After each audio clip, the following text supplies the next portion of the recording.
I make a point of not talking about myself in sermons, and tonight I'm going to talk about myself in my sermon. There was a moment in my mid-20s when I decided I needed to study Torah more seriously. This is something that had been sitting on the back burner since I was a little boy. I always wanted to be a rabbi, and at the same time, I really hadn't done much at all as far as making it a reality. So I went to the large Jewish bookstore on Devon Avenue in Chicago. Back then, the neighborhood was heavily Orthodox. In the meantime, it's become Indian and then Pakistani. Neighborhoods change, cities change, and communities change. So I was standing in the Midrash section, not even really knowing what Midrash even is, trying to find a commentary that could introduce me to what the ancient rabbis said about the Torah. I could read the biblical text itself in English, but I knew almost nothing about rabbinic interpretation. So as I was browsing the shelf, someone approached me and asked what I was looking for. I suspect the skinny kid with long hair wandering around the Judaica store did not look like the most serious Torah scholar. We started talking, and eventually he offered to study the weekly Torah portion with me for a fee. I explained that I was not exactly wealthy.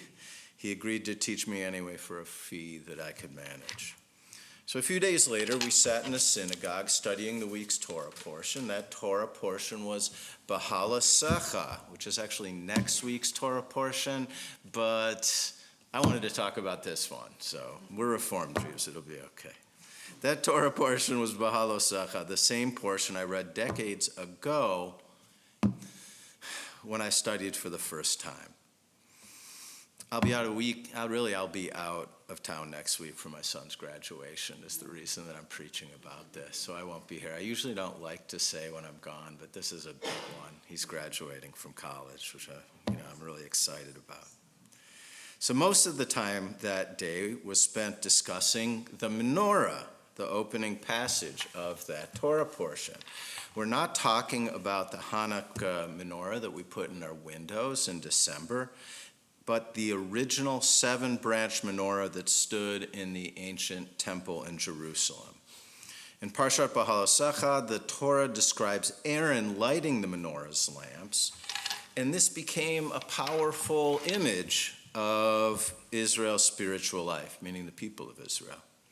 The Torah says, God says, Behalotecha et neirot, when you raise the lamps, raise the lamps.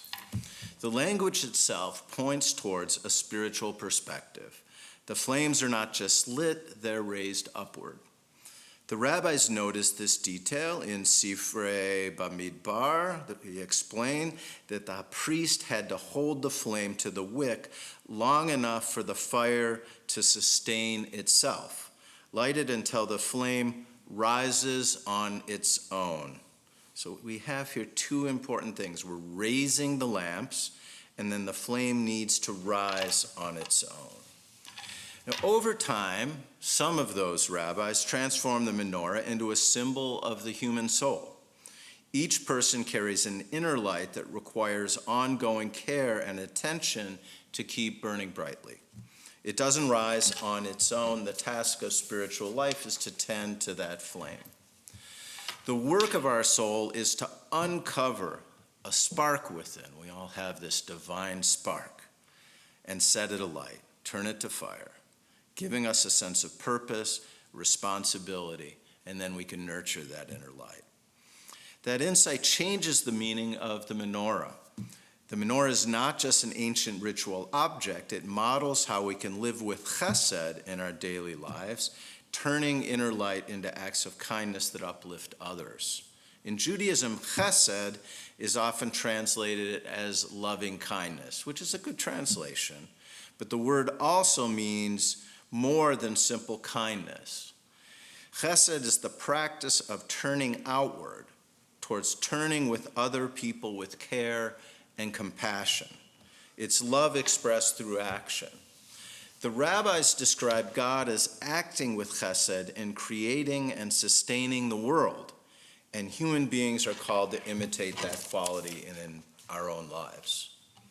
Chesed can appear in large acts of service, but also in ordinary moments, like listening carefully, sitting beside someone in pain, or helping another person carry their burdens.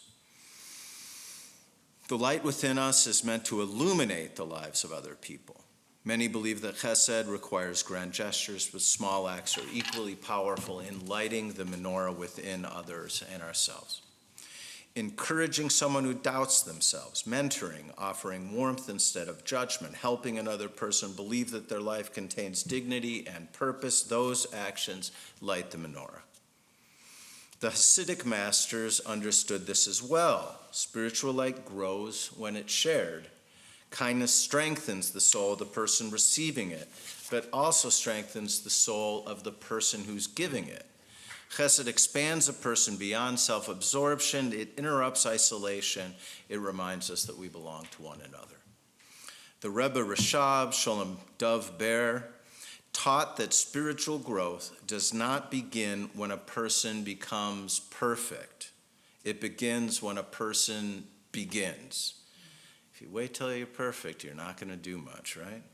He warned against waiting for the ideal moment or the ideal state of the soul to create light inside ourselves and share it outside ourselves. If we wait until everything's in place, we may never take the first step. Instead, he taught that when a person undertakes the work of self-improvement in actual practice, divine light responds. The soul becomes refined through the work itself.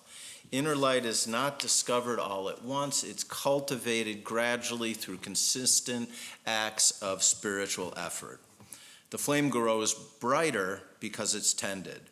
Once that light begins to shine within us, it naturally seeks to shine beyond us as well. Nachman of Breslov taught that when a person strengthens the light within themselves, they strengthen others as well. Compassion spreads from one soul to another. In his thought, holiness is not meant to be private. A person who encounters the Torah becomes better able to care for others. The inner flame of the soul is meant to radiate outward. Spiritual life reaches its fullness not only in prayer or study, but also in how we treat another human being created in the image of God. A single flame naturally spreads light outward. With that light, the room becomes brighter. Tend the flame, protect it from cynicism, feed it with Torah and prayer, then use that light for other people.